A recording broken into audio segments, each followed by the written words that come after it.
Ef við skoðum hérna númer 5, jafnrétti kynjanna, en í rauninni á að útrýma kristni, jaðarsetja gagnkynhneigð og eyðileggja fjölskylduna, hampa feminisma, innleiða LGBTQ-stefnun alls staðar, eins og fyrir að sjá hérna alls staðar. En sko, þú varst að lesa heimsmarkmiðin og þú segir hérna inn í númer 4 sé allt þetta. Já, þetta enda 5, jafnrétti kynjanna, já, þetta eru 17 markmið og það eru 169 undirmarkmið, þannig að þetta er gríðarlega flókið, sko. Og er þetta lista þarna einhvers staðar það sem þú segir út, hérna? Já, þetta er allt meira og minna inn í einhverjum af þessum markmiðum. Eins og til dæmis, sko, heimsmarkmið 4, menntun fyrir alla, tryggja sanngjarna gæðamenntun án aðgreiningur og stuðla, símenntun og tækifæri fyrir alla.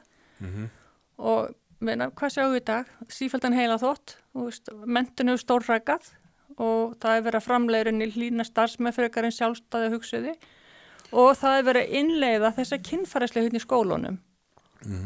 En jafnvel þó að okkur takist illa og sjá menntun raki að þá er það engin sönnun fyrir því að heimsmarkmið að efla menntun fyrir alla sé ekki einlægt. Nei, en eins og segir, sko, það er ekkert hægt að fara yfir þetta allt í svona stuttum þætti, en þessi fyrrverandi framkvæmdastjóri þarna Sameinuðu þjóðanna sem ég sagði frá áðan, svo fyndi að hann einmitt segir það sjálfur að ef þau segir sem sagt ætla að útrýma fátækt, þá þýðir akkurat til gagnstæða og fólk í rauninni verður bara að skoða, það verður bara að í rauninni leita þessu upplýsingar sjálft, þú veist, lesa það sem ég hef skrifað og aðri skrifað og sjá þetta, vegna þess að ég gerir mig fullkomlega grein fyrir að það er mjög erfitt að trúa þessu og gerir sér grein fyrir að þetta sé í rauninni að gerast. Það sem er að gerast er að þessi öfl, eins ótrúlega sko hljóma, að þá eru þau að skipuleggja og undirbúa eina alheimsstjórn og þetta getur þú séð á heimasíðu hérna World Economic Forum, Global Governance.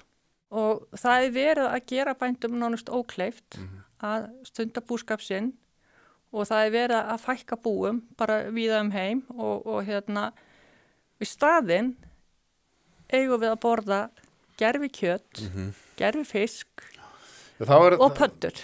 Þetta er inn í hérna heimsmarkmiðunum til lífið og nótt og það er sem sagt að það á að splundra vestrænni menningu með innflæði fólks sérstaklega sem kemur á allt öðrum menningarheimum.